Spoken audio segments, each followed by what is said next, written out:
Yo guys, balik lagi bersama gue Randy Dan gue Vincent. di Konspirasi Ngopi. Seruput dulu kopinya. Kita buka kopinya bre ya.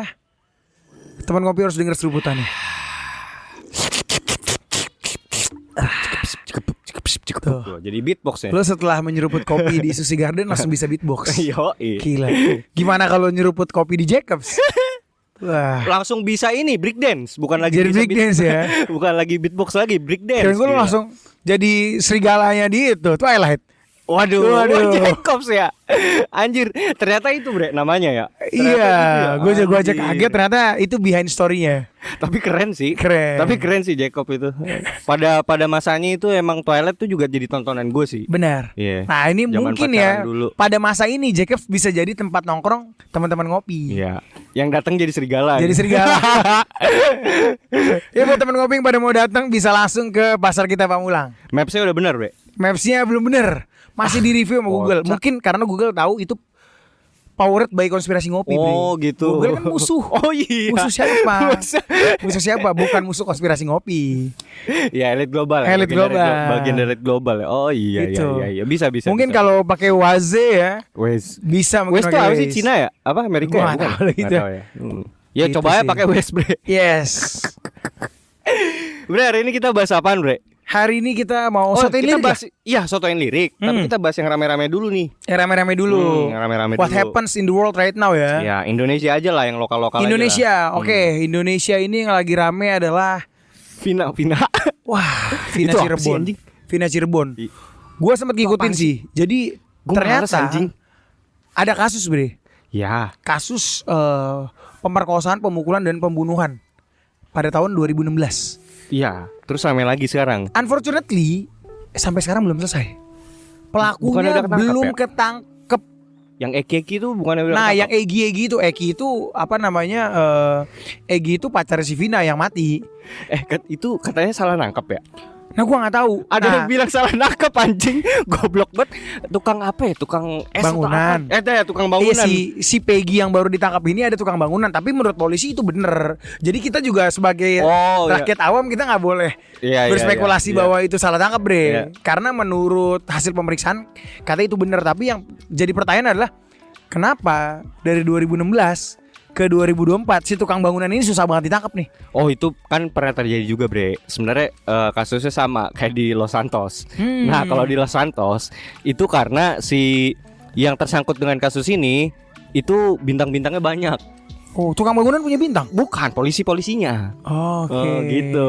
Jadi susah Iya, kan. iya. Nah ini kemungkinan di Los Santos juga pernah terjadi kayak gitu, salah tangkap gitu kan. Harusnya kan tersangkanya itu ada punya bolongan ini kan yang bekas tindikan gede itu di kuping. Iya ya. Nah ini kan nggak. Nah yang ditangkap kagak punya bolongan di kuping. Ya itu salah tangkap lah, goblok gitu. Udah hilang kali, bro. Kan baru ditangkapnya 2024. Ini nggak bisa hilang anjing, itu yang bolongan kuping gede itu loh Mungkin bre. ditanam daging sama dia, bro. Gak ada yang tahu.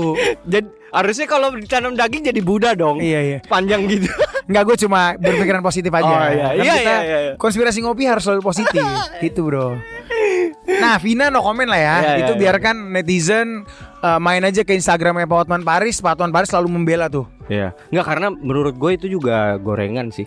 Gorengan Buat ya. nutupin 271 T. Enggak, gorengannya bakwan atau tempe atau tahu nih? Tempe, bakwan, tahu Oh, semuanya. tiga-tiganya. Ya, Indonesia kan suka goreng-gorengan Lengkap. gitu, bre. Gue juga doyan lagi gorengan. Iyalah. Ya kan? Lu tadi habis makan bakwan gue lihat. Iya bener. Nah, Vida no comment ya. Iya, iya. Yang kedua ini yang lagi hot news adalah Kaisang Pangarep, bro. Ah, kenapa tuh? Kaisang Pangarep mau maju katanya. DKI tapi jadi cawagup. Udah masuk katalog itunya belum? Yang untuk penyoblosan. Katanya sih, gua nggak tahu kalau itu ya. Iya. Tapi intinya dia udah diajuin sama keponakannya Prabowo mungkin ya. PSI ya? Berarti dia mengusung PSI dong. PSI lah. Oh. Apakah dia musuh PDIP? Nggak mungkin, Tapi bro. gue kemarin denger gue mungkin salah berita atau gimana ya? Berita lo kan berita konspirasi, bro. Berita konspirasi. Iya. Gue denger beritanya tuh Bekasi katanya. Enggak. Oh DKI. DKI. Iya. Gitu. Nah, Berarti yang kan harus di-highlight adalah Hmm. sebelumnya cawagup dan cagup ini minimal berusia 30 tahun. Oh gitu. Kaisang itu di bawah 30 tahun kan. Ya. Akhirnya Kan boleh. diusung lagi lah bahwa diubah nih peraturan. Sama MK. MA dong. Oh, MA. Iya, Ya. diubah lagi. Yang Gitu. gubernur ini. Di gubernur. Dulu nggak boleh. Iya, sama Berarti kasusnya seperti Capres. cawapres. Oh. Iya. Iya. Seperti itu. Nggak apa-apa juga sih, Bre. Negara demokrasi kan ya. Iya. Negara demokrasi tuh kalau rakyat nggak mau milih Kaisang tinggal nggak milih. Iya. Itu omongan Siapa? pendukungnya. Oh, gitu. Kalau kita lihat dari perspektif bukan pendukung ya. Ini perspektif bukan pendukung, bukan perspektif gua ya. Dan, Harus di-highlight. Dan perspektif inilah, perspektif objektif aja. Iya. Objektivitas dalam etika hukum. Yes, Mm-mm. bener. Demokrasi kalau lo nggak mau milih Kaisang tinggal nggak milih. Tapi kan ada prosesnya. Ya. Prosesnya adalah ketika lo mau jadi cagup, calon gubernur, cawagup kan harus 30 tahun. Nah, kalau prosesnya aja udah dilanggar, apakah intinya tidak bisa dilanggar? Ya, Itu ya, sih. ya. Jadi ya kalau dari gue pendapat orang awam gue no comment. Tapi kalau dari yang kontra dia bilang kayak gitu bre. Ada pepatah Los Santos mengatakan sistem itu bisa dimainkan. Waduh, Los Santos tapi ya. Los Santos. Kalau di Indonesia nggak bisa bro. Nggak bisa lah. Indonesia negara bagus bro. Negara baik. Mana Iya. ada yang terima gratifikasi? Iya, Nggak ada. pajak digunakan dengan baik, Baik, ya kan, pembangunan di Jelas lah. mana-mana. Pokoknya Apa yang Indonesia harus nomor komentarin, satu, ya iya. kan? Pandemic treaty nggak jadi, Iya, ya nggak kan? jadi. Itu Indonesia. Tapi bukan karena orang Indonesia pandemik treaty nggak Iya, jadi. bukan karena Ya, Indonesia memang ya. karena emang nolak Iya. aja dunia. Oh Iya. ya itu beritanya salah satu ya pandemic treaty. Buat teman-teman yang ngikutin berita-berita pandemic treaty segala macam tanggal 24 kemarin udah batal. Udah batal ya. At least dibatalkan sementara sampai ketemu lagi ntar ada World Health Assembly. Itu ketemu lagi apakah nanti mau dibicarakan lagi untuk treaty ini bagaimana kita belum tahu, tapi yang jelas sementara dibatalkan. Berarti menurut lo perlu nggak sih? Kan saat ini sudah dibatalkan. Ya. Menurut lo perlu nggak aksi demo yang make spanduk di situ ada foto menteri, foto presiden, itu perlu nggak menurut lo? Nggak perlu lah bro. WHO pandemic treaty-nya kan yang Iya, ditolak. Oke, kalau menteri kesehatan masih masuk akal ya. Iya, iya. Tapi kalau misalnya ada presiden di situ kayaknya udah di luar konteks deh. Ada ketendensiusan di situ. Oke, dan saat Kayak ini gitu. kan sudah dibatalkan. Harusnya Iya. udah nggak perlu lagi pakai foto-foto itu dong ya. Iya. Oke, berarti ini untuk teman ngopi nih. Tapi memang mungkin yang harus ditolak itu adalah UU Omnibus Law-nya. Kan itu masih aktif. Masih aktif ya? Ya, UU nomor 17 yang ada denda 500 jutanya itu Oke, masih oke. aktif. Kalau itu ditolak masih masuk akal, Masuk akal gitu. ya. Nah makanya buat teman-teman ngopi, kalian sudah pada tahu ya bahwa pandemic treaty-nya dibatalkan gitu kan. Nah kalaupun mau demo yang tertib lah Ya, ya, gitu. betul. Dan harus ada izinnya segala kelar kok. macam. Demonya kemarin Udah kelar ya? udah kelar dan tidak terlalu efektif. Benar-benar. Ya benar.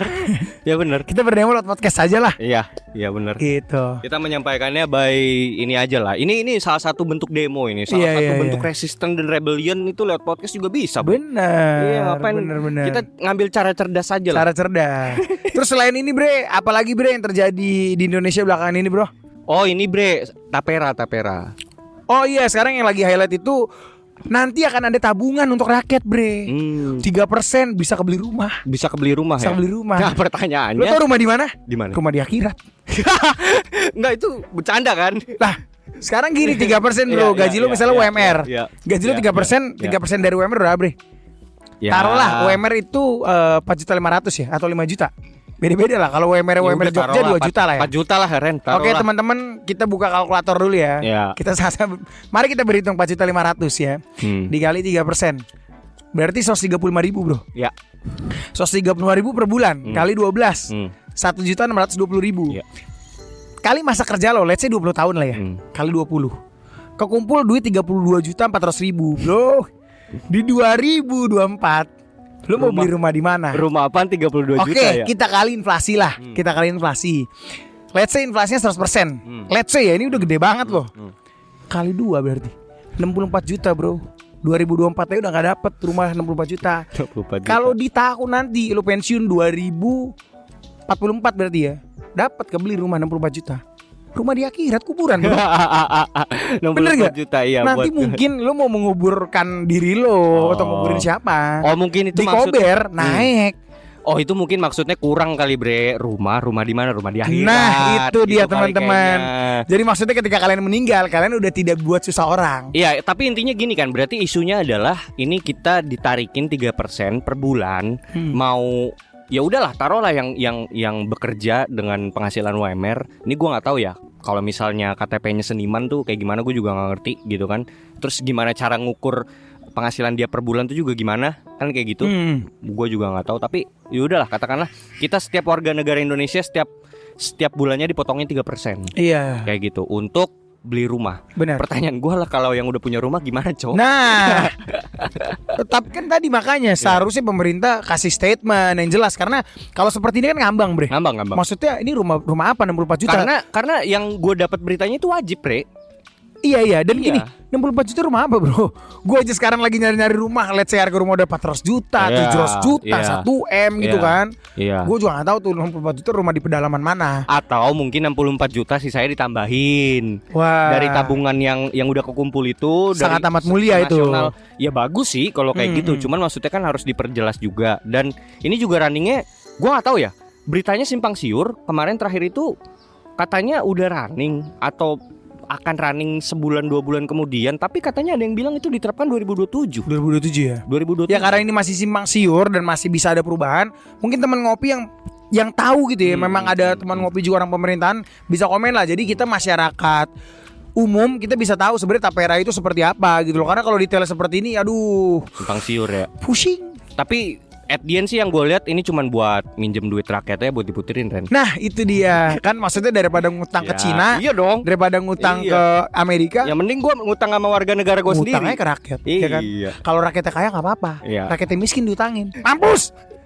Itu belum lagi potongan BPJS, pajak. Iya. Itu ya taruhlah bisa tuh dalam 1 bulan 11% itu. Iya, makanya ini setelah ini kita puterinnya soundtrack, Bro. Apa tuh? Ya sudahlah, Bondan Prakoso. Ya sudah lah. Iya. Ya namanya juga pemerintah Ketika lah pajakmu selalu naik, ya sudahlah. Ya Udah sudah. itu rakyat, ya ya. sudahlah. Ketika tapera ya mulai berlaku ya kan nambah 3%. sudahlah. Ya sudahlah, mau gimana lagi? Namanya juga rakyat ya. Iya, udah rakyat udah, ya sudah, kalian harus terima. Iya. Mendingan kalian sekarang fokus dengerin konspirasi ngopi. Bener, kita mending ngomongin konspirasi di balik Californication. Bre. Californication. Ini band seru nih, Bre. Red Hot Chili Pepper nih. Ini salah satu band favorit gue juga. Kenapa gue pengen ngangkat ini? Karena ya ada konspirasinya di baliknya, Bre. Di belakangnya. Ini dia. Kayak gitu. Kenapa dia bisa tenar? Dan gue baru nyadar loh, Bre. Gue baru nyadar lagu ini ada konspirasinya ketika gue ngeliat satu reels. Padahal sebenarnya gue suka lagu ini dan Iya. dan gue nggak nyadar. Oh ternyata ada konspirasinya di Iya, baliknya. iya. Dan bener-bener banyak, Ren, konspirasinya. Dan ini seru banget gitu. Nggak ngeh lah ya sebelumnya. Enggak ngeh gue. Pas gue ngeliat reels itu baru ngeh. Oh iya anjing bener ada gitu liriknya. Nah makanya teman ngopi ini Iya. harus stay tune ya, Bre ya. Yes. Karena ini bener-bener konspirasi lagu tergila sih menurut gue. Tergila. Pertajam analisa lo. Perkuat dengan Cocok Logi.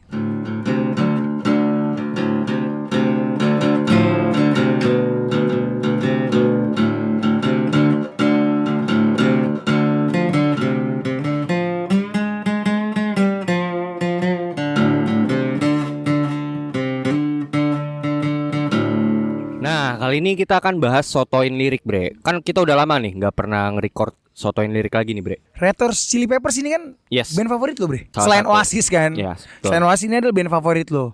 Nah Banyak lu, band favorit gue, Bre. nah lu udah mendengarkan ini sejak lama dong. Udah lama, Bre, udah lama. Tapi tadi lu kasih statement bahwa lu nggak pernah Ngeh. sadar, Iya. nggak pernah nggak bahwa ternyata ini ada konspirasi. Iya. Dan bahkan ini buat teman-teman sekalian ya, ini kan sebenarnya lagu ikonik banget pada zamannya, Bre. 90s. I mean kayak lu pasti juga pernah denger Sliweran lah. Iya lah. Californication Iya, ini. benar. Itu tuh zaman kita SD SMP kalau nggak salah. Muncul-muncul di MTV kayak gitu-gitu.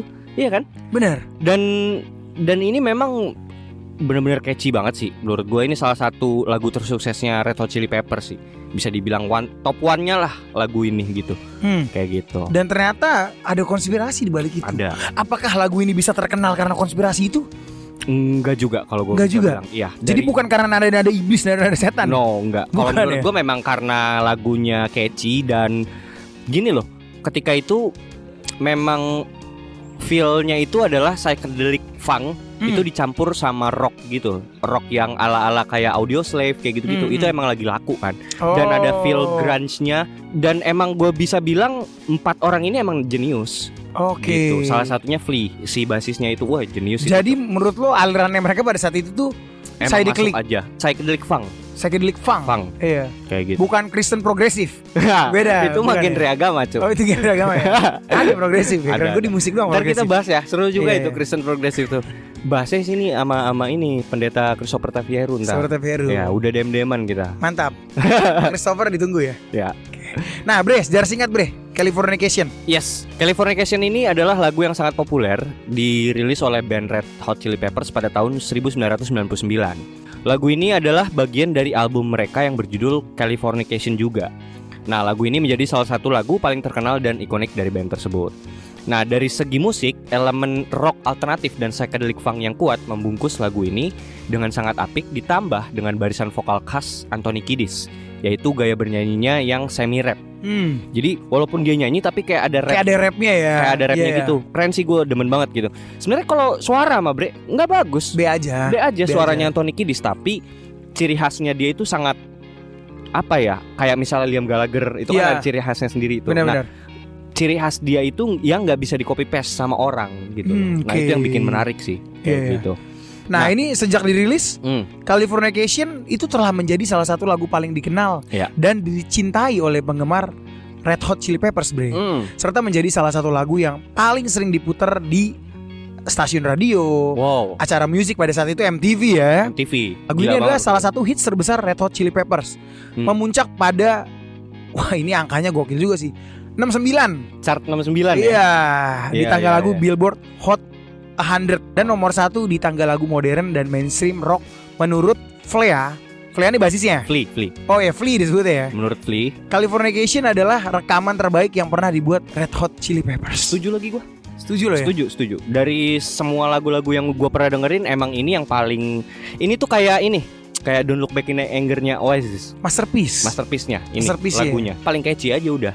Oke. Gitu. Jadi Video klip itu rada-rada side klik gitu gak sih? iya, game. Video klipnya iya ya kayak gitu kan? Game. Kayak PS1 gitu Iya, ya game kan? PS1 betul itu. Dan video klipnya sendiri pun juga nggak ada sangkut pautnya sama konspirasi. Sama itu konspirasinya. sendiri. Nggak Tapi ada. video klip itu ikonik banget sih menurut Ikonik. Ingat kan lo? gua. Oh iya. Ingat kan lo? Itu Itu ikonik diputar banget, di bro. MTV, Cok. Iya. Sering banget. Lu bayangin pada zamannya ya. Ya, pada Wah, zamannya. itu video klipnya gila sih. Gila. Di saat ya kalau pada zaman itu kan video klip itu kayak lebih kayak Westlife naik kuda. Iya. Ini kan masih video klip Lebih ala-ala realistik. jadul gitu lah. Iya, Realistik jadul kayak gitu kan. Yang ketika itu kan animasi kan mungkin masih mahal ya. Si mahal. CGI dan itu produksinya gila Oh, itu keren sih menurut gua video klipnya. Iya, kayak gitu. Californication ini bisa mencapai kesuksesannya. Tadi lu bilang tangga lagu modern mainstream rock itu di nomor 1 ketika itu pernah. Ya karena memang aransemen musik Californication ini diramu oleh gitaris John Frusciante berdasarkan lirik yang ditulis sama Anthony Kiedis, si vokalis utamanya. Oke. Gitu. Mereka mencoba 10 aransemen berbeda dan 10 chorus yang berbeda. Lagu ini mungkin terdengar berbeda dari lagu lainnya yang ada di dalam album. Tadinya band ini awalnya berencana untuk menghapus lagu ini karena mereka tidak dapat menemukan aransemen musik yang cocok dengan liriknya Kiedis. Jadi mereka flow-nya si Kiedis nulis dulu, lirik Bre. dulu. Iya, baru dilempar nih ke teman-teman yang lainnya. Tapi liriknya sudah ada nadanya atau belum tuh? Tulisannya yang kita tangkap adalah si Anthony Kiedis nulis nih. Nulis aja ya, Nulis berarti aja belum udah. ada nadanya Bener-bener. sebenarnya. Iya, jadi Makanya nyari. mereka kebingungan nih. Iya. Ini nadanya gimana nih? Iya, masukinnya gimana nih sama lirik kok nggak masuk nih gitu. Iya. Sampai iya. 10 kali Ren. Wow. 10 kali dibilang kan 10 aransemen yang berbeda nggak ada yang pas semua. Ini kayak udah mau dihapus sama mereka. Tapi pada akhirnya si Anthony Kiedis maksa si John Frusciante, si gitarisnya itu. Ini gitaris salah satu legendaris juga sih. Untuk ayolah ini masterpiece anjing. Iya. Ini kalau misalnya nih lirik jadi masterpiece nih katanya. Iya, bisa dikemas dengan baik gitu kan. Musiknya sebenarnya menurut gue simple sih. Simple. Californication. Simple. Itu gue demen banget bassline-nya itu. Wah, asik anjing. banget itu. Deng dereng deng dereng itu yang kayak itu ikonik cu. Iya, Mainnya gampang tapi keinget terus. benar. Itu bassline-nya itu gila sih itu Flea itu juga. Karena akhirnya dia si Anthony Kiedis nih ngedorong Frusciante untuk berkreasi lebih lah, ayolah gitu. Karena dia pikir ini dapat menghasilkan suatu karya masterpiece dari lagu ini. Nah, for the first time lu dengerin lagu Californication Yes. atau setelah beberapa kali lu dengerin lah. Kan lu bilang lu nggak ngeh kalau ini konspirasi. Nah, apa yang bisa lo rasakan dari lagu itu? Dark. Awalnya denger. Dark. Jadi ambience yang dihasilkan dari lagu ini adalah complicated ya. Jadi dia itu benar-benar psychedelic, Bre. Psychedelic itu kan abstrak ya. Abstraknya tuh yang kayak absurd gitu loh. Ini lagu Yeah, absurd gitu. Ini benar-benar abstrak aja. Dan gue mikir tadinya si Anthony Kiedis tuh liriknya tuh sama kayak modelan si Noel bikin lirik. Jadi kayak udah masukin ada aja. Oke. Gitu. Ternyata enggak anjing, ini ada barisan konspirasi yang Ada bener-bener message-nya. ada message-nya gitu loh.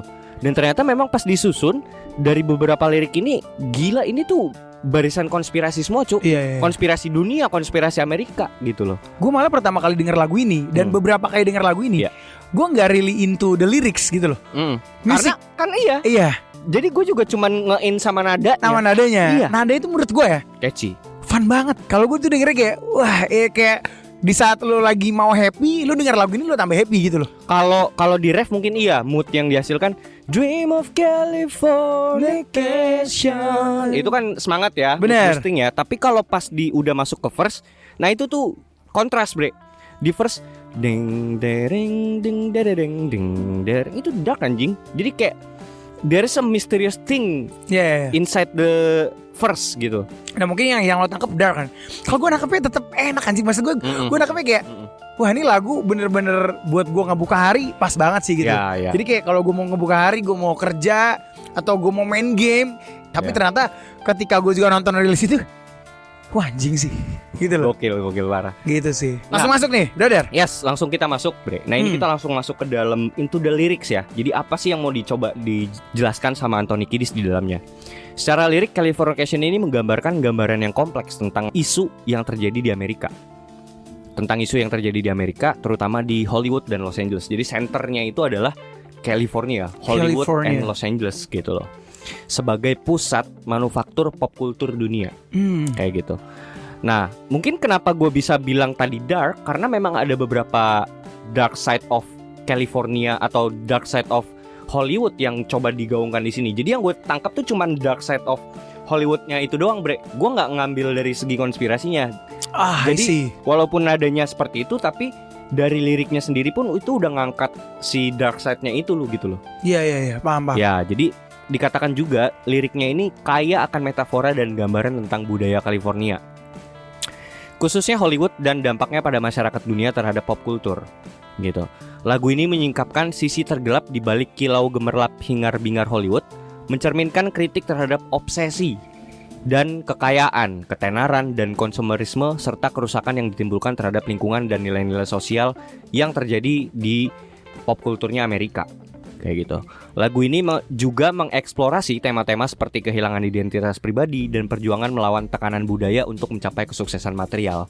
Jadi ini tuh kayak kritik akan hedonismenya orang-orang US. Iya. Gitu loh, pop kultur Amerika kan Orang-orang itu kan. Hollywood lah. Iya, gitu yang loh. mereka tuh menampilkan glamour, luxurious things, ya kan? Iya. Dan ini ada bentuk kritik bahwa anjing yang lu bangun, hedonisme yang lu bangun itu dibangun dari hal-hal gelap, cu. Iya. Gitu loh. There is a dark side of the story. Ya, lah. dan ini lagu ini menguliti itu. Wow. Kayak gitu. Nah, nanti gue akan taruh reelsnya di bawah. Teman-teman juga bisa lihat. Paling nggak ini sepotong video klip yang bisa menunjukkan beberapa lirik yang mengandung konspirasi di dalamnya. Dan ditulis sama si Anthony Kiedis. Dan ini FYI, Anthony Kiedis ini besar di California, Bre. Bener-bener orang Los Angeles dia. Jadi dia tahu seluk-beluk Bronxnya Los Angeles, sampai high classnya juga dia tahu. Iya. Gitu loh. Dia udah memiliki helikopter view lah. Yes. Lihat dari bawah, tengah, dan atas, semua udah kelihatan. Iya, karena bokapnya sendiri pun juga memang bukan orang biasa-biasa, ini orang penting. Orang bokap itu gini lah, intinya ini anak orang kaya yang tinggal di Los Angeles. Only kaya atau Mason? Bisa jadi Mason, bisa jadi Mason. Itu nanti akan kita terjun ke sana juga. Iya. Ada sangkut pautnya juga. Tapi paling tidak elit bourgeois yang tinggal di Los Angeles. Berarti kan paling tidak dia punya privilege dong untuk ngelihat hal-hal yang nggak dilihat orang. Iya. Lirik yang paling pertama tuh di verse-nya ya, gue nyanyiin sedikit. Psychic spies from China try to steal your mind illusion. Nah ini psychic spies from China try to steal your mind illusion. Ini sebenarnya pernah kita bahas nih konspirasinya. Project Stargate. Wow. Ya, ini mungkin gue ceritain sedikit ya. Divisi mata-mata intelijen Cina yang memiliki kemampuan psychic dalam tanda kutip atau remote viewing yang pernah kita bahas dalam episode Project Stargate, yaitu proyek militer rahasia CIA milik USA yang terinspirasi tuh sama blok-blok komunis kayak Cina dan Rusia gitu. Mereka pancing lah buat bikin proyek serupa gitu kan. Ingat kan? Iya. Yang melibatkan para ilmuwan dan peneliti yang bertujuan untuk mempersiapkan divisi mata-mata intelijen dengan cara memanfaatkan bakat supranatural yang dimiliki seseorang untuk melihat sesuatu dari jarak jauh. FYI, riset dan percobaan pertama yang dilakukan oleh CIA ini pertama kali itu dilakukan di Stanford Research Institute di Menlo Park, California. Wow. California lagi. California. Pada tahun 1972. Nah, menurut gua referensi zaman sekarang ini mungkin konspirasi itu akan sangat relate ya ketika di tahun rilisnya, Bre, 1999. Nah, tahun sekarang Psychic Spies from China. Misalnya lu nangkap suatu lirik, Bre, mata-mata gaib dari China. Apa yang lu tangkap, Bre? Interpretasi lu. Iya. Drone, AI, satellite, Gua teknologi. ya, teknologi. Gua nangkapnya dari zaman sekarang itu TikTok, Bre.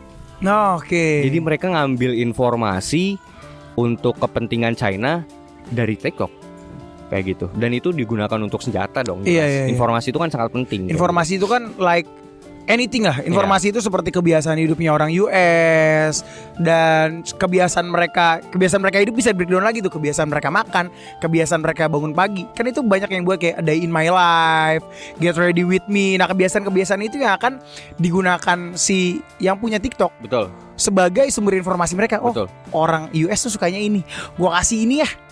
Konsep ekonomi kembali lagi, Yeah. supply, demand, and needs. Yes. Jadi informasi yang mereka collect itu adalah needs-nya. Bener. Nah, gimana cara kita bisa memenuhi needs mereka ya? Kita bikin demand. Memenuhi dan menciptakan malah. Kita bisa menciptakan yang tadi mereka nggak butuh ini. Iya. Mereka jadi bisa butuh itu. Iya, needs itu kan. Iya. Dari informasi tersebut di collect, akhirnya dibikin needs-nya, akhirnya dibikin demand-nya deh, kayak gitu. Silakan, Bre, lanjut. Gila. Nah, ini yang lirik nomor 2 ya. And little girls from Sweden dream of silver screen quotation. Wah, gila sih ini. Ya. Sweden atau negara Swedia telah mengekspor beberapa aktris layar lebar yang sangat sukses ke Hollywood. Namun di balik kesuksesan dari setiap megastar, ada ratusan kegagalan.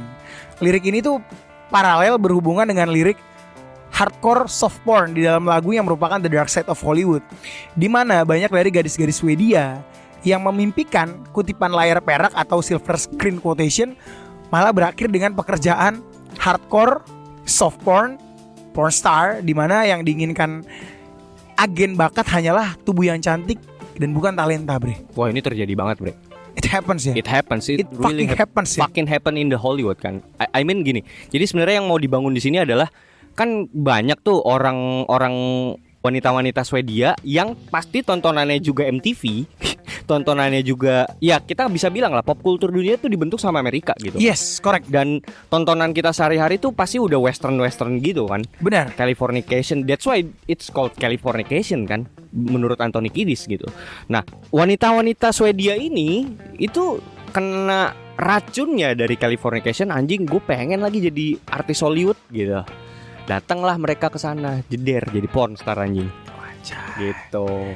Jadi mereka datang ke Hollywood memimpikan ingin menjadi artis. Itu saat mereka jadi pornstar, Bre. Betul. Wadaw.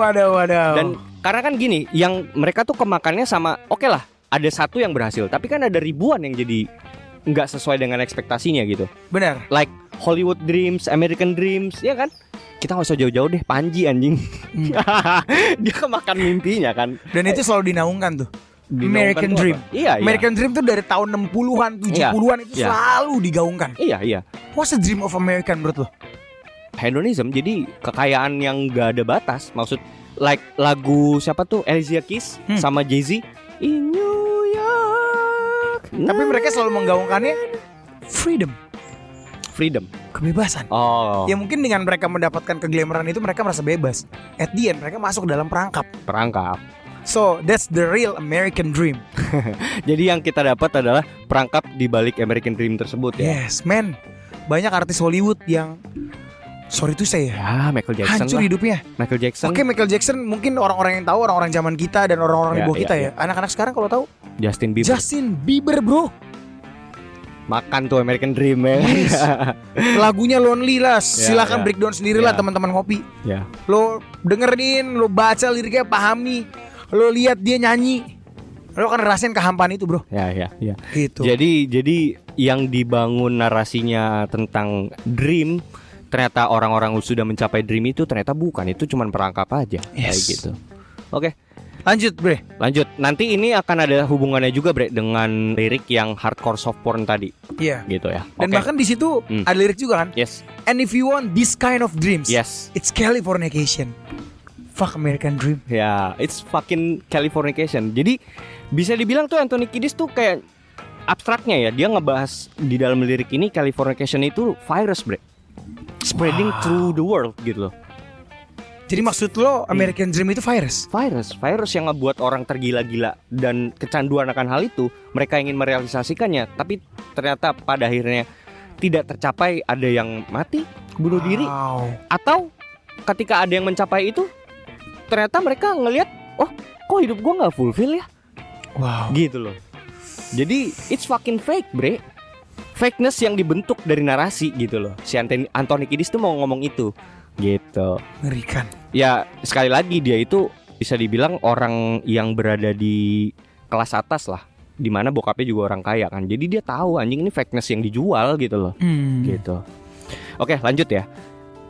It's the age of the world and all of the Western civilization. Nah, kalau ini konspirasi ekstrim nih. Ini konspirasi yang banyak banget konspirator gaungkan. California terletak di ujung pesisir pantai barat Amerika Serikat. Dianggap sebagai akhir dari peradaban barat. Jadi kalau lu mau lihat, California tuh paling pesisir pantai, paling barat Amerika. Nah, dia juga dianggap sebagai contoh terbaik peradaban barat dan apa yang diwakilinya. Setuju nggak lu? Setuju lah. Nah ya, Age of the World ini bisa merujuk pada konspirasi bumi datar. Wow. Flat Earth. Nah kalau Flat Earth itu kan mereka percayanya kan flat kan, tapi lingkaran gitu kan. Kan ada tepi-tepi dunianya tuh. Oh, flat tapi lingkaran mereka percaya. Iya, flat tapi lingkaran ya. Bukan yang 3D gitu, tapi yang 2D, yang flat gitu. Nah, di ujung-ujungnya itu ya disebutlah itu Age of the World, ujung dunia. Kayak gitu. Sehingga California sebenarnya adalah ujung dunia. Gitu. Itu konspirasinya. It's understood that Hollywood sells Californication. Lanjut, bre. Lanjut ya. Hey, your surgeon very well to break the spell of aging. Celebrity skin, is this your chin or is that what you were waging? Anjir situ, bro. Gini, ini adalah budaya barat ya. Budaya barat yang dimana everyone pay surgeon. Yes. Untuk break the spell of aging, untuk selalu menjadi muda. Betul. Gitu ya, Michael Jackson do it. Betul. Dan orang-orang zaman dulu melakukan itu. Tapi saat hari ini, Ren, saat ini bukan cuma selebriti, bro. Everyone do it. Tapi kalau surgeon itu udah jadi lumrah, bre. I mean like, lu mau tampil cantik ya lu surgeon, plastic surgery gitu loh. Entah misalnya pipi disuntik-suntik silikon atau ini apa namanya nih, dagu. Iya. Gitu. Atau komunitas-komunitas LGBT, cowok yang pada pengen jadi cewek tiba-tiba jadi cantik itu kan bekat surgeon ya kan. Dan itu jadi lumrah dan itu yang digaung-gaungkan gitu loh. Waduh. Ya kayak gitu. It fucking happens ya. It fucking happens.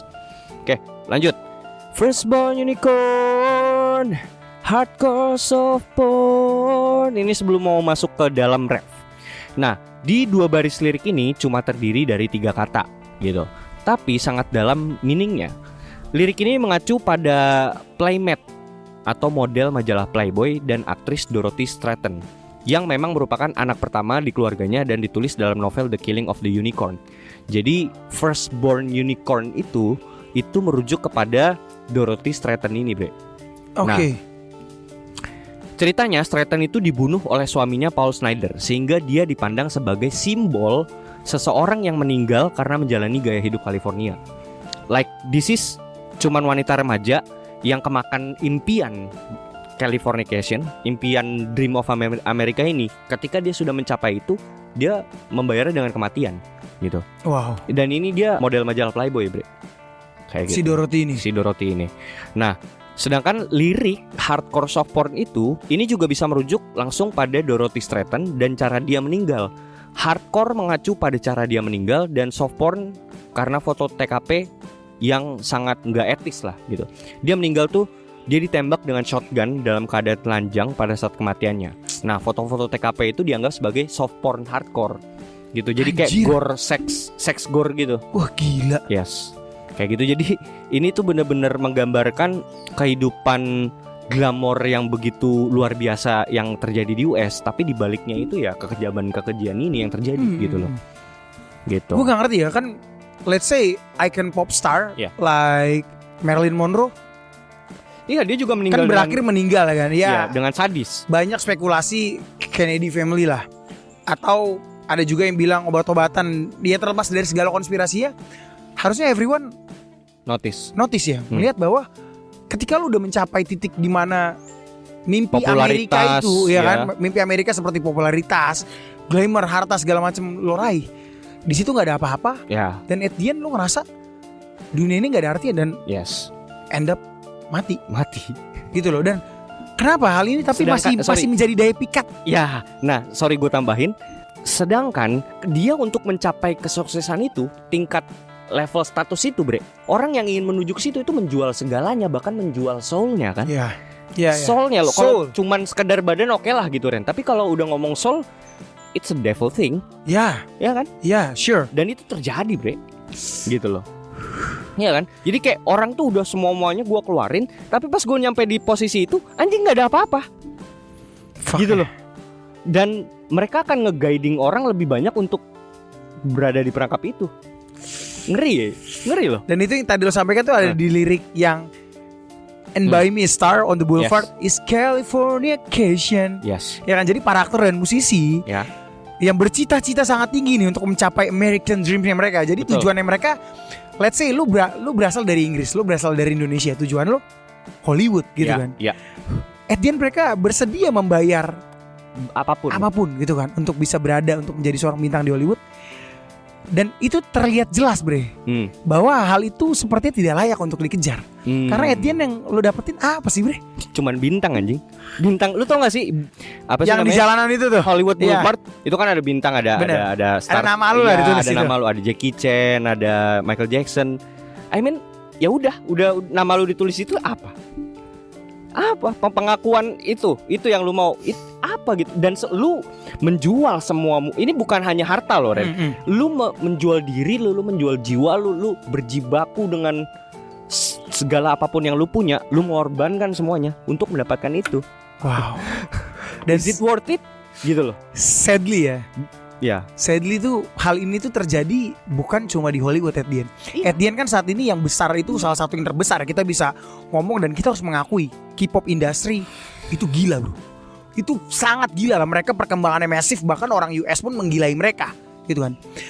Tapi the dark side of the story, banyak artis-artis Korea yang memiliki tingkat stres tinggi, yang mereka mau jadi artis tapi mereka harus dipakai oleh direkturnya, produsernya. Itu sangat terjadi. Mereka menjual everything, bro. Everything. Dan at the end banyak demi juga popularitas kasus tersebut bunuh diri. Mereka tulis di suratnya itu bahwa mereka mengalami hal-hal yang gila untuk mendapatkan hal itu, gitu loh. Dan gua gak tahu apakah ini terjadi, bre, di negara kita. Gua rasa ya sekali lagi kayak Anthony Kiedis bilang, it's Californication. Semua tuh bersumber dari sana dan spreading ke dunia kan. Dan dunia tuh akan ngikutin. Ya udah, kita bikin Hollywood kita sendiri yuk. Ini cara main Hollywood diterapkan di seluruh dunia. Wah, New World Order. Yes, kurang lebih kayak gitu. I mean like Protocol of Zion jelas kok mereka bikin salah satu senjata mereka adalah media kok. Dan pop culture menjadi apa? Decoy, Ren. Supaya lu nggak fokus dengan apa yang harusnya lu fokus. I mean kalau misalnya spiritual things ya lu berfokus dengan ibadah lah atau apa gitu. Benar. Tapi lu malah ngejar dunia, worldly things gitu. Bukan cuma tahta, jabatan atau wanita, tapi popularitas juga gitu loh. Nah itu salah satu adiksi. Mengerikan. Ya ini juga terjadi lah di seluruh dunia gitu. Oke, gue lanjut. Born and raised by those who praise control of population. Wow. Ini jelas nih, ini udah sering banget kita bahas. Secara eksplisit ini merujuk langsung. Ya paling tidak Anthony Kiedis kan berarti mengafirmasi di situ jelas bahwa ada segelintir orang yang mengontrol populasi dunia. Laju angkanya, terus juga tingkat populasinya segala macam. Secara eksplisit ini merujuk langsung terhadap konspirasi para elit yang mengontrol laju dan jumlah populasi manusia di dunia. Nah entah kenapa di kepala gue nih langsung terngiang-ngiang WHO gitu. Gak tau, bre, tiba-tiba aja gitu. Out of nowhere gitu. Terus ada bunyi-bunyian gini di kepala gue. Close Corp gitu. Waduh. Atau enggak Bill Gates gitu. Waduh, elit lah ya. Elit global ya. Gak tahu. Tapi tadi liriknya apa? Born and raised by those who praise control of population. Wow. Berarti maksudnya lo lahir dan besar oleh mereka nih. Oleh mereka yang mengontrol dunia ini. Yang mengontrol dunia. Mengontrol populasi. Jadi secara gak langsung nih mereka mengafirmasi bahwa ya kita semua ini dibesarkan oleh sistem. Yes, kurang lebih seperti itu. Yang mengontrol populasi. kayak gitu. Dan ini Wow. hanya segelintir orang. Nah mungkin ini out of context ya, tapi kalau kalian teman-teman ingat di Protocols of Zion, di episode Protocols of Zion tuh kita pernah bahas Georgia Guidestones. Gue baru ngebuka lagi file gue tentang Georgia Guidestones, di mana di situ kan ada batu bre, yang gue lupa di negara bagian Amerika Serikat yang mana. Georgia Guidestones itu ada salah satu poin tertulis di situ, maintain population under 500 million, 500 juta. Yang ideal bumi ini menurut mereka loh ya, adalah 500 juta. Tapi kan Georgia Guidestone itu belum ketahuan juga siapa yang Belum. nulis gitu kan. Iya. Tapi lucunya itu ditulis di 4 bahasa yang berbeda. Iya. Hebrew, Chinese, American, 4 different languages Sanskerta, ya. gitu loh. Dan itu ya itu konspirasi lah kayak gitu. Ya ini diafirmasi gitu sama si Anthony Kiddis yang notabene adalah seorang yang bisa dibilang anaknya elit lah, yang berada di California loh gitu. Lanjut. Mengerikan ya. Yes. Nah ini lirik selanjutnya, space may be the final frontier, but it's made in a Hollywood basement. Wah ini sih bukan konspirasi ini. Ini sorry ya, ini gue harus mengeluarkan kata-kata tai sih ini liriknya. Kenapa?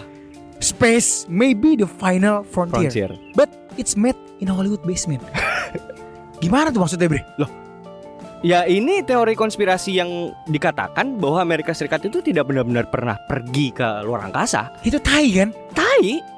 Dan memang itu menurut gua itu udah fakta aja yang di-spill. Iya. Dan ini lu jangan salah loh, ini 1999 loh yang nulis si Anthony Kiddis. Dan dia percaya bahwa ya memang nggak ada, Amerika tuh nggak pernah ke space. Dan gua nggak kita- tahu sekarang ya. Dan kita selalu ngebahas ini kan. Kita selalu ngebahas bahwa US itu selalu seakan-akan mereka tuh memiliki power yang besar gitu loh. Mereka memiliki teknologi yang super advance. Padahal nggak kayak gitu. Iya. Gitu loh. Dan ini cuma kayak US tuh ketika dia berpura-pura ya mendaratkan astronot di bulan, mereka cuma mau ngasih tahu ini loh pengetahuan gue udah sampai Ya. bulan. Betul. Padahal enggak anjir. Pada kurang lebih kayak gitu. Jadi di mana dia kan akan selalu ngejar advance-nya negara-negara lain ya. Maksud gua kayak Rusia lagi bikin psychic spice, diikutin gitu, gelontorin duit sampai bermilion-milion. Dan sorry, NASA kan selalu nge-state bahwa mereka udah punya stasiun luar angkasa yang dimana lu tuh terbang-terbangan. Nah, kode lirik ini kan di-state bahwa space may be the final frontier, but it's made in a Hollywood basement. Mungkin gak sih itu sebenarnya juga di basement? Bisa jadi. Wah, Bisa jadi. gila. Bisa jadi. Gua nggak tahu ya kalau Cina Iya, dan Rusia ya, karena kita juga nggak terlalu dalam untuk riset itulah. Tapi at least paling nggak diafirmasi sama Anthony Kiddis bahwa ini di Hollywood basement. Ya bisa jadi Anthony Kiddis dia kan sering syuting kan, syuting video klip atau apa. Anjing gua lagi buat ini, anjing lagi lagi buat penerbangan di bulan. Iya, inilah propagandanya ya. Dan dia ya orang dalam loh, gitu loh. Berarti kan ini konspirasi bre. Konspirasi. Gila keren banget nih lagu cu, dalam loh. Gitu loh. Lanjut bre. Oke, lanjut di lirik selanjutnya. Well, everybody's been there and I don't mean on vacation. Nah, ini sebenarnya agak kompleks nih bre, dan agak panjang. Well, everybody's been there. Semua orang pernah berada di sana, tapi bukan buat liburan. Itu lebih ke statement tapi tebak-tebakan, Ren. Nah, ini gue cocok logikan dengan kejadian konspirasi yang belakangan itu pernah terjadi atau sudah terjadi dan sempat viral, dan kita belum punya satu episode untuk ngebahas ini, tapi kayaknya seru banget nih kita bahas ini tentang Epstein Island. Lu pernah dengar gak? Epstein Island. Epstein Island. Jadi salah satu miliarder Amerika yang katanya tuh dia keturunan Jews tembak langsung lah dari Israel gitu. Itu tinggal di US, dia itu seorang miliarder yang dia beli satu pulau, dan pulau itu digunakan untuk tempat child abuse. Wow. Ya, child abuse, dan yang datang ke sono itu para elit-elit. Kenapa mereka Ngelakuin hal iya, itu? ngelakuin hal itu. Nggak tahu. Ya kalau ditanya kenapanya nggak tahu. Ini tuh udah bersinggungan dengan satanik. Wah, Gitu loh. Satanik ritual kayak gitu-gitulah, kayak gitu. Nah, menurut beberapa sumber, baris lirik ini merujuk langsung pada Epstein Island. Kan dikatakan, well, everybody's been there. Semua orang pernah berada di sana. And I don't mean on vacation, tapi bukan buat liburan. Epstein Island. Oke, Ini gue elaborate ya. Iya. Nah, Epstein Island ini adalah sebuah pulau milik miliarder Jeffrey Epstein, di mana orang-orang penting dari lapisan masyarakat tertinggi dari seluruh dunia, selebriti, ilmuwan, dan anggota keluarga kerajaan mendarat dengan jet pribadi dan kemudian menaiki helikopter ke pulau tersebut. Itu banyak log penerbangannya dan ini udah masuk persidangan Ren. Dan sudah Serius lu? terbukti. Ya. Link resminya beritanya semua teman-teman itu bisa gue taruh di bawah. Child Kalian bisa abuse lihat. itu childnya itu berarti korban human trafficking. Yes, kurang lebih kayak gitu. Wow. Human trafficking tapi melibatkan anak-anak dan remaja. Umurnya itu dari 12 tahun ke atas sampai ke 20-an. Gendernya all. Cowok cewek kayak gitu. Nah, surga pribadi ini seluas 75 hektar ini di Kepulauan Virgin Amerika Serikat pernah menjadi rumah bagi miliarder pelaku pelecehan seksual bernama Jeffrey Epstein. Penduduk setempat menyebutnya pulau pedofil. Wow. Nah, ini nih ternyata terbukti. Pada tahun 2021, Jaksa Agung Kepulauan Virgin melayangkan tuntutan terhadap Jeffrey Epstein dalam persidangan perdagangan seks Ghislaine Maxwell pada bulan Desember 2021 dengan catatan persidangan mengenai pulau tersebut. Tempat persembunyian dan surga yang sempurna bagi perdagangan remaja dan anak-anak di bawah umur untuk di mana mereka menjadi korban penipuan, pelecehan, perbudakan seksual, dipaksa melakukan tindakan seksual yang tidak senonoh, dan dipaksa melakukan aktivitas seksual komersial dan kerja paksa. Di pulau ini, Epstein dan rekan-rekannya dapat menghindari deteksi aktivitas ilegal mereka dari otoritas Kepulauan Virgin dan penegak hukum federal. Nah, akhirnya Jeffrey Epstein dinyatakan bersalah bersama mantan kekasihnya, Ghislaine Maxwell, atas 5 tuduhan perdagangan seks yang terbukti. Ini yang terbukti cuma 5. Yang terbukti cuma 5. 5 loh. Padahal case-nya waduh bisa ribuan, Bre. Gitu loh. Dan dijatuhi hukuman 20 tahun penjara ditambah denda $750.000 pada Selasa 28 Juni 2022. Lalu Kepulauan Virgin Islands mengajukan gugatan ke pengadilan federal di New York terhadap JP Morgan Chase. Nah, ini adalah salah satu perusahaan finansial yang gede, Bre, JP Morgan ini. Itu dengan tuduhan bahwa Wall Street dan JP Morgan itu terlibat dalam membantu Epstein. Anjir. Gila, JP ini Morgan. JP Morgan sama Wall Street itu kayak ada bersinggungan dengan si Epstein ini. Nah, FYI, Epstein ini tuh sebenarnya dia miliarder aja, kayak model Elon Musk gitu. Tapi banyak spekulasi yang mengatakan bahwa dia ini adalah agen Mossad. Really? Iya, yang ditaruh di Hollywood. Kenapa?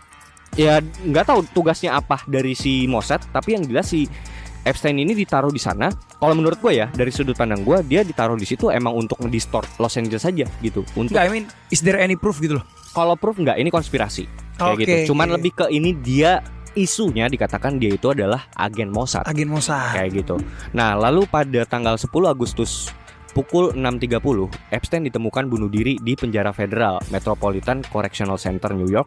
Kejaksaan Agung AS tidak menjelaskan penyebab kematiannya, akan tetapi Waduh.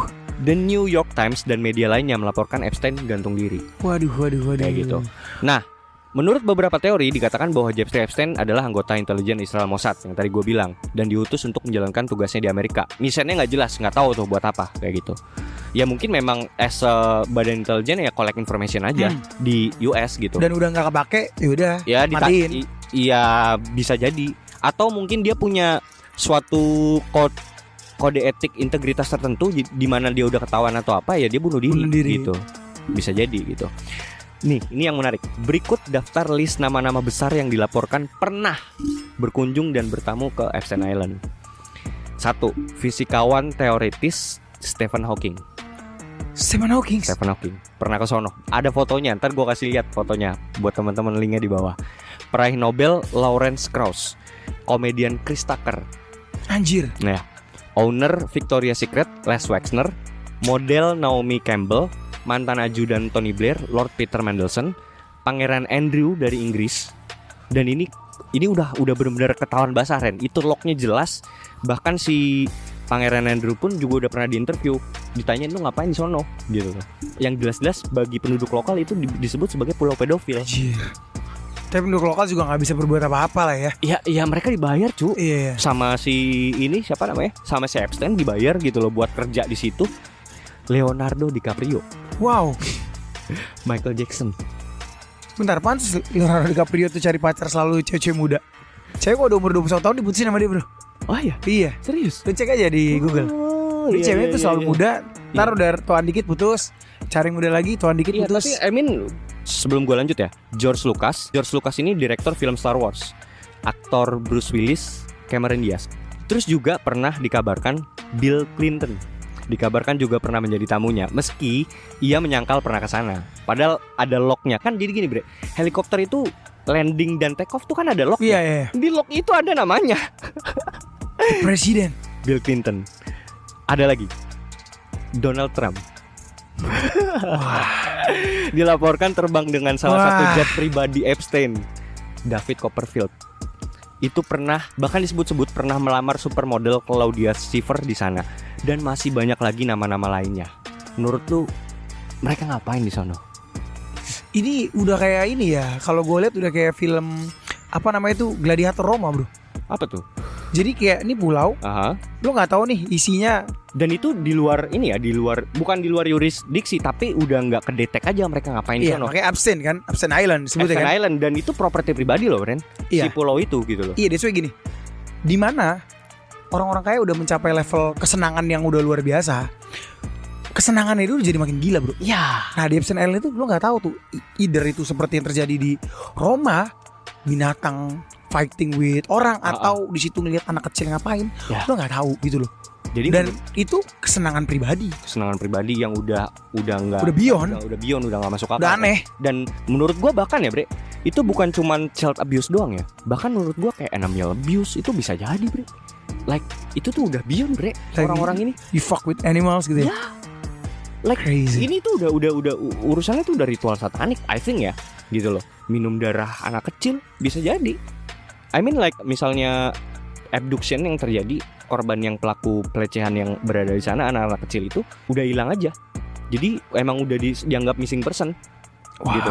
Either mereka meninggal atau mereka selamat, mereka ngebocorin abis itu meninggal. Iya.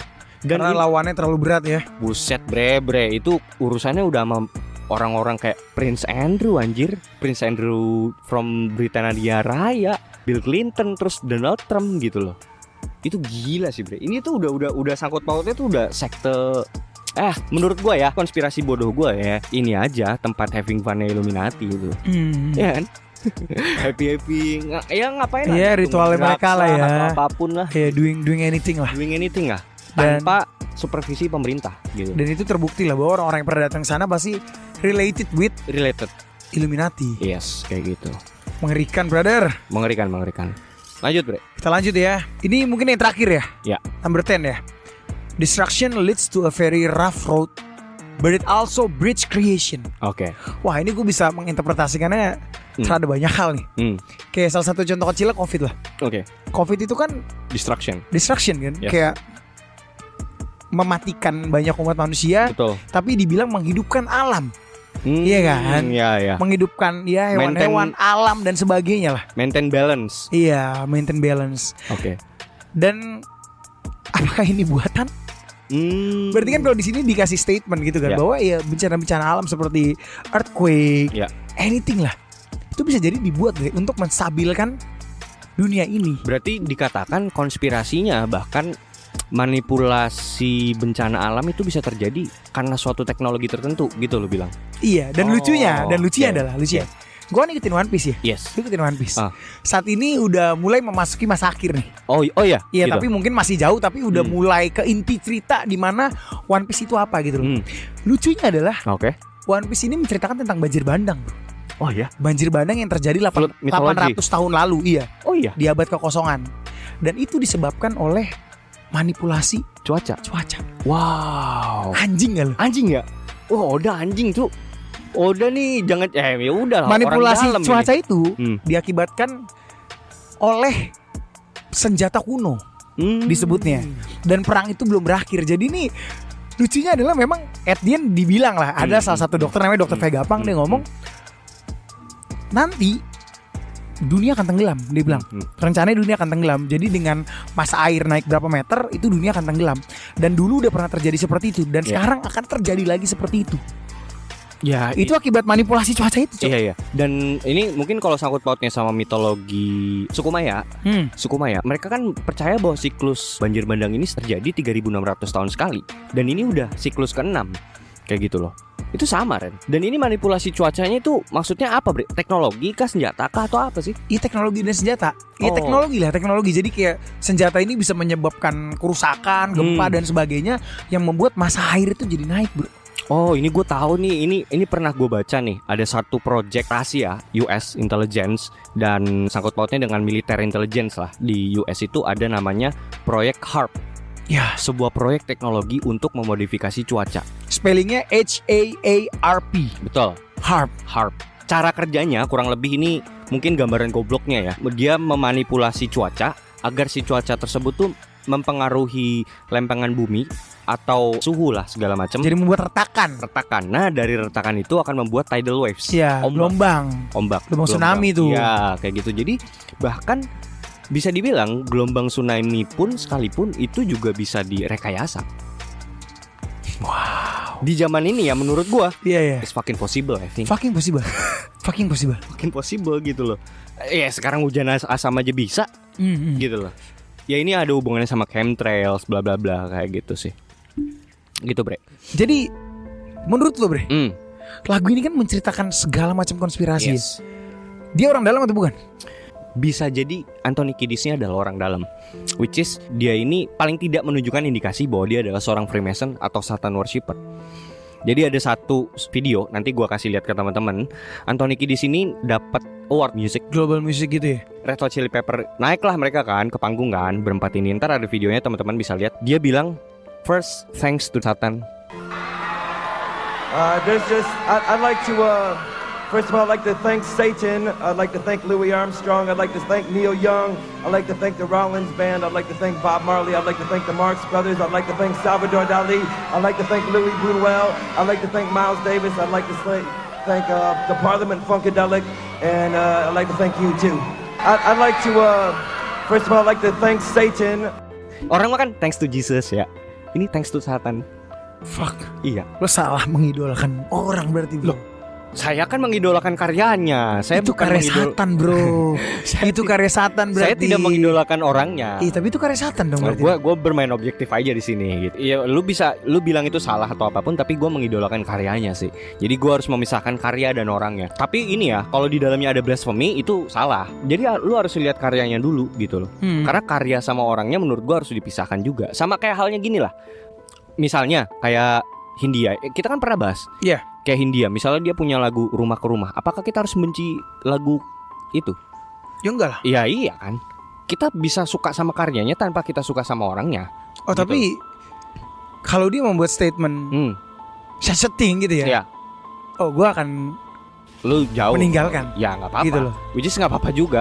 Cuman kalau gue ngelihat lebih ke karyanya dan gitu. What the intentions of them writing this song? Hmm, For you lah, menurut lo.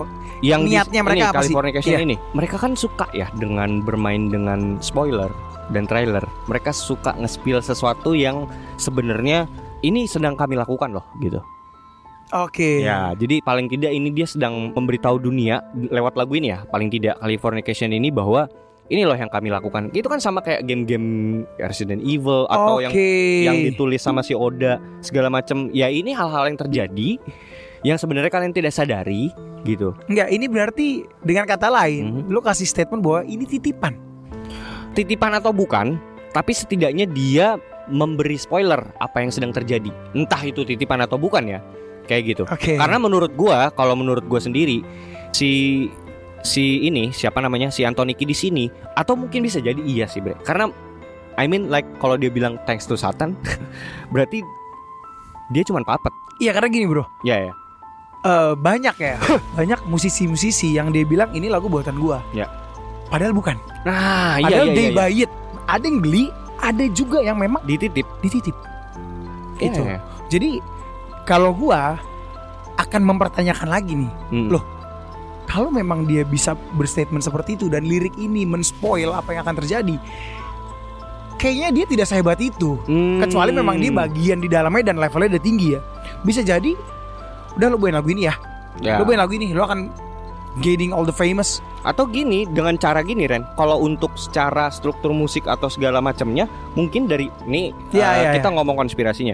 I mean like petinggi-petinggi Freemason mana ngerti musik apa segala macam. Ya udah, nih lu kan udah tahu nih yang terjadi selama ini dan apa yang kita bangun. Coba deh lu buat lagu tentang itu gitu aja. Benar, bisa Sebatas jadi seperti itu. gitu Benar. loh.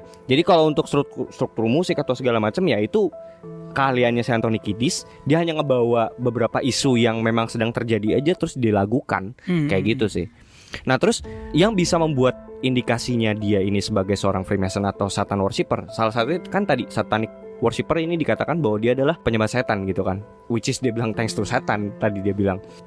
Dan itu banyak banget bre, artis-artis sekarang tuh thanks to Satan semua tuh ketika mereka terima Grammy. Salah satu indikasinya judul album studio kelima mereka dari Red Hot Chili Pepper itu Blood, Sugar, Sex, Magic. Judul albumnya. Nah, ungkapan ini merupakan referensi langsung terhadap ritual Blood, Sex, Magic yang sering dijalankan dalam praktik witchcraft dan digunakan oleh Maria Abramovic dalam praktek mistik spirit cooking. Nah, Maria Abramovic ini emang udah terkenal lah. Dia ini sering dituding sebagai satanism atau anything lah. Dia ini seorang artis, seniman, tapi memang lu pernah ngeliat ini gak sih salah satu reels yang orang ini melakukan suatu eksperimen di mana dia diem, terus orang bebas ngelakuin apapun sama dia. Harusnya lu pernah sih ngeliat. Nah itu orangnya, itu Maria Abramovic gitu loh. Dia diem, jadi bahan untuk ya udah terserah lu mau apa. Iya, lu mau gambar apa, mau nulis, mau ngapain kayak bebas. Sampai ditelanjangin Bren, sampai netes air matanya tuh orang gitu loh. Ya ini orangnya si Maria Abramovic dan dia sangat sering dispekulasikan berhubungan dengan satanism or anything. Maria Abramovic. Ya, namanya kayak Maria, orang Rusia ya? Yes, Rusia? Kurang lebih kayak gitu. Nah, ini gue ketemu salah satu buku yang mengangkat ungkapan Blood, Sex, and Magic ini. Judul bukunya Blood, Sex, Magic, Everyday Magic for the Modern Mystic, yang ditulis sama Brie Lurna. Nah, Brie Lurna ini juga pernah berstatement atau mengindikasikan dirinya sendiri adalah seorang penyihir, which is witchcraft. Iya, loh zaman sekarang banyak loh popstar like Gwen Stefani, Taylor Swift, baru-baru ini mereka bilang diri mereka witch. Wow. Penyihir. Gitu. Ahli tarot mungkin ya. Iya. Berikut adalah deskripsi singkat tentang buku ini. Blood, Sex, Magic adalah sebuah undangan dan kebangkitan, panduan menuju kehidupan yang terhubung dengan diri dan jiwa, dengan alam yang terlihat dan tidak terlihat, serta dengan tradisi magis, masa lalu dan masa depan. Terlahir dari akar rumpun Meksiko, pribumi, dan Afrika, Brie Lurna sebagai sang penulis mempersembahkan tradisi tarot, hubungan dengan alam, pemotongan akar-akaran, praktik magic dengan media tanah, darah, permata, dan tulang belulang, serta bulan dan matahari. Buku ini penuh dengan fotografi dan ilustrasi warna yang menakjubkan, penuh dengan mantra, jampi-jampi, cerita, simbol, dan pantangan. Blood, Sex, Magic dibagi menjadi 3 bagian. Blood mengungkapkan latar belakang kehidupan Brie Lurna dengan panduan dalam menetapkan mantra batasan, mantra perlindungan, dan penghormatan terhadap orang mati. Seks mengungkapkan seni sihir cinta dan perayaan dewa-dewi, nafsu, dan feminitas dengan mantra untuk rayuan untuk merebut kembali kekuatan Anda. Ini kurang lebih kayak pelet kalau di Indonesia, iya dong. Gitu. Itu bahasa mantra jeleknya lah, bahasa jeleknya pelet lah ya. Magic menawarkan ritual sehari-hari yang bermakna untuk self love, cinta diri, kedamaian, keindahan, dan kemakmuran. Sebuah sumber daya instan klasik dan abadi bagi para penyihir baru dan berpengalaman. Koleksi indah ini menunjukkan kepada kita cara mengakses sihir yang belum dimanfaatkan dan mendorong kita untuk melihat dan menyalurkan sihir yang sama di dunia sekitar kita. Itu deskripsi dari buku tersebut. Jadi paling tidak judul buku ini itu sama dengan judul yang dipakai sama Anthony Kiedis dan kawan-kawan untuk dalam menuliskan album itu ya tersebut. Kayak gitu. Wow. Jadi kurang lebih dia kayak semacam mempromotkan ini loh gitu. Iya ya. Ini di Indonesia juga ada satu band, Bre. Apa tuh? Semua yang kau lakukan it's magic. Ini nih, Bre. Ini jangan-jangan baca juga dia. Sinaga tuh. Sinaga. Lila. Iya kan, vokalisnya naga kan. Nah, vokalisnya. Wah, kayaknya nggak ada hubungannya. Nggak ada hubungannya. Itu ya emang cuma nulis aja gitu ya. Nulis aja magic gitu. Tapi kalau misalnya yang nulis ini orang yang tinggal di California, Los Angeles dan berhubungan sama Hollywood, ya bisa dibilang ada benang merahnya lah paling tidak. Kayak gitu sih, Bre. Nah gitu, Bre. Jadi kalau misalnya ditanya si Anthony Kiedis nih bagian dari Freemason atau Satanik, gua 80% iya sih menurut gua. 80% iya. Karena dari beberapa, ya kalian teman-teman bisa cari sendiri lah di internet beberapa indikasi yang menunjukkan bahwa dia adalah bagian dari Freemason, di mana ada salah satu indikasi yang sangat mudah untuk kalian temukan. Sangat terlihat lah. Ya, sangat terlihat ketika seorang artis Hollywood itu berfoto. Kalau misalnya mereka pakai baju atau jas, itu mereka ngantongin tangan mereka ke jas. Oke, gue tahu itu tandanya tuh. Itu kode rahasia bahwa mereka tuh bagian dari brotherhood tersebut. Gitu. ya itu udah beberapa indikasi yang which is gue juga nggak bisa nemuin dokumen resminya. Dalam artian dokumen apakah benar ada dia bagian dari lodge mana, Freemason mana kayak gitu, enggak, belum sih. Tapi dia bukan kayak cuma memang mau nunjukin simbol itu ya. Kayak misalkan lo kan pernah tuh mata lo tutup di foto. Satu di komen tuh lo sama temen ngopi bre. Yoi, itu mocking kan maksudnya kan. Ya yang kalau misalnya memang orang menganggapnya gue bagian dari Freemason ya nggak apa-apa juga. Ya kan? Ya cuman kalau yang kalau menurut gue porsi yang kita lakukan sebagai orang yang nggak tahu itu menurut gue beda sih porsinya dengan orang yang memang yang tahu, yang mereka yang terlihat jelas lah ya. Dan orang-orang Amerika Serikat yang tinggal di sana, anjir lodge di mana-mana Ren. Dan itu yang kayak terbuka untuk umum, orang bisa datang loh gitu loh. Mereka tuh udah emang bukan lagi sekte rahasia, sekte yang benar-benar kelihatan cu.